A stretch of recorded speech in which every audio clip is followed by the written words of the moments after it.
السلام عليكم، ازيكم يا جماعه؟ عاملين ايه؟ اخباركم ايه؟ ان شاء الله تكونوا بالف خير. انا النهارده في الفيديو ده انا كل فتره كده بحب ان انا اعمله. احب اجمع كده شويه عادات بفكر نفسي بيها وبفكر الناس ان هي ان شاء الله عادات كويسه، وان شاء الله ان شاء الله يعني هتفرق في الحياه.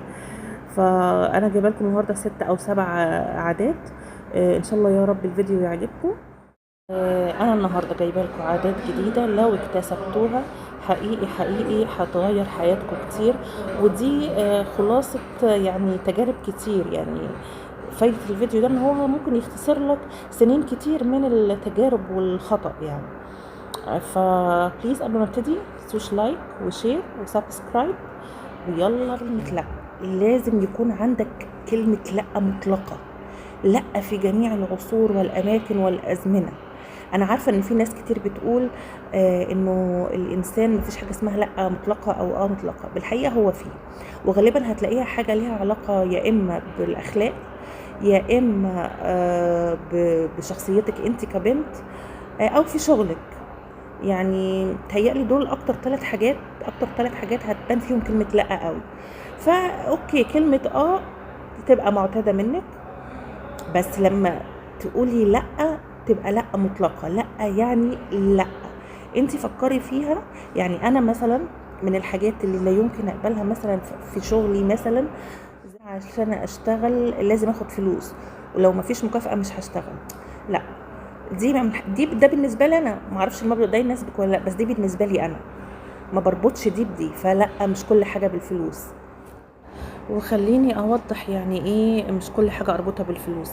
هو طبعا في مرتب ثابت. طالما انا باخد المرتب الثابت ده ممكن اعمل يعني اي خدمات او اي شغل تاني، ومش لازم اخد مكافأة اضافية على المرتب علشان اعمل الشغل ده. ده اللي انا اقصد بيه، انه مش بربط الشغل بالفلوس. ما اقصدش ان انت تروح تشتغل بالمجان، لا، اقصد انه طالما انت ليك مرتب معين خلاص، اي حاجة بتطلب مني في الشغل بعملها، حتى لو ما كانش هتديني دخل اضافي على المرتب. بس حبيت اوضح النقطة دي لان انا حسيت ان انا ما وضحتهاش. ان حد يقول عليكي بتاع مصلحته، دي حاجة مش وحشة على فكرة، دي حاجة في صميم الاسلام. خل... بلاش اكبر الموضوع واقول في صميم الاسلام، بس دي حاجة عادة كويسة جدا. ما هو طبيعي العلاقة اللي بين 2 من البشر بتبقى وين تو وين، حتى لو كان المكسب رفع روحك المعنوية. يعني في ناس بجد بتحل الحياة وبتحل الدنيا وبتخليكي تضحكي وعندك أمل في الحياة. الناس دي الإنسان بيحب يصاحبهم ويبقى معاهم، فدي نوع من أنواع المنفعة. ما تفتكريش إن المنفعة ليها علاقة بالمادة. يمكن هو ده الخلط اللي بيحصل عند الناس، إن المنفعة او المصلحه يعني ليها علاقه بالماده. هضحك عليك في فلوس، هسمسر عليك، هوقعك بينك وبين الناس. لا، المصلحه زي ما قلت ممكن يكون مكسب معنوي. وزي ما قلت لك ممكن يكون ان في حد بيرفع روحك المعنويه. مش عيب ابدا انك انت تبقي مصاحبه صاحبتك لان هي فرفوشه كده ويعني بتذلل قدامك اي مصاعب، وبتخفف عنك من هموم الحياه. دي مش حاجه عيب، بالعكس دي حاجه كويسه جدا، ويا ريت كلنا يبقى فيه في حياتنا الشخص ده.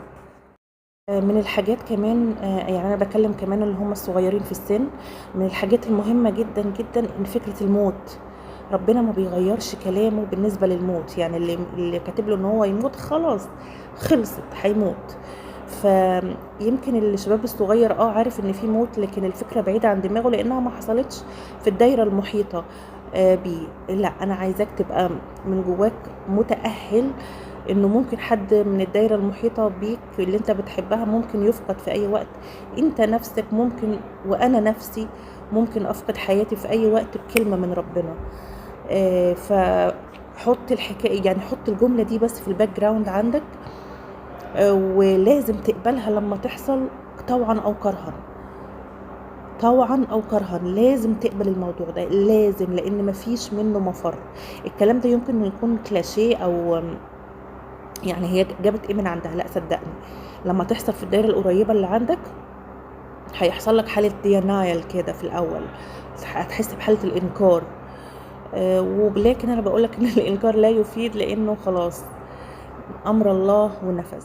من الحاجات كمان اللي لازم تقبليها في عاده كويسه على فكره، والله انا نفسي بعملها، انك انت بصي في المرايه كل يوم او كل ما تفتكري وتقولي لنفسك انا فخوره بيكي علشان كذا وكذا وكذا.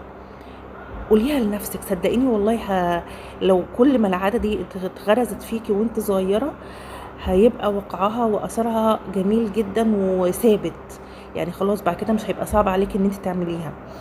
فاكيد كل واحد فينا حقق انجازات في حياته، زي ما في اخفاقات. الاخفاقات سامحي نفسك عليها، والحاجات اللي انت فخوره ان انت عملتيها افتخري بنفسك بيها.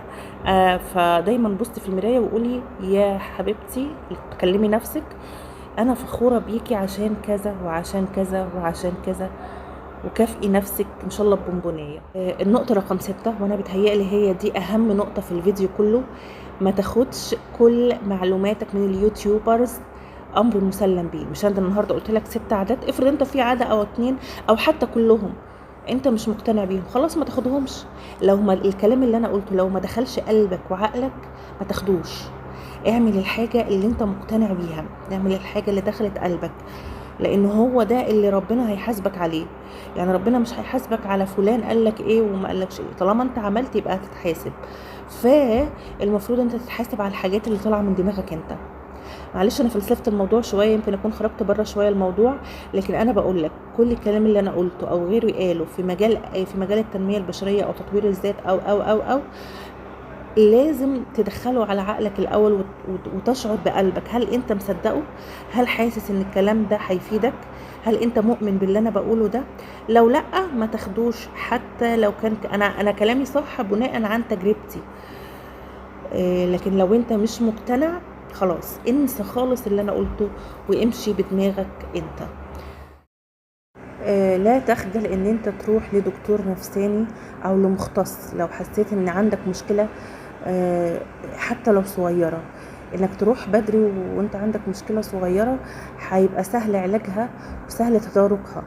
اما لو استنيت اما المشكلة تكبر وتبقى ديبريشن وتخش في بايبولر وحاجات الغريبة دي، لا، اما تستناش لما توصل للمرحلة دي. اول ما تحس ان انت عندك مشاكل في تقبلك للامور، ان انت معنوياتك في هبوط حر مستمر، لا تخجل ابدا ان انت تطلب المساعده من المختصين النفسيين. يعني لو مش عايز تقول لحد مش مشكله، مش لازم تقول، بس لا تقسو على نفسك وتقول لا انا هتحمل ومش عارفه ايه، لانه هي عامله زي كره التلج، كل ما الوقت عدى من غير ما تتعالج كل ما تكبر وتكبر وتكبر، وفي الاخر هتبقى تقيله وهتبقى حمل تقيل قوي عليك، ممكن ما تقدرش ان انت تتحمله. فعشان كده لا تخجل ابدا من طلبة المساعدة من المختصين. كان الفيديو بتاع النهاردة، ان شاء الله اشوفكم في فيديو جديد باذن الله باذن الله. باي باي.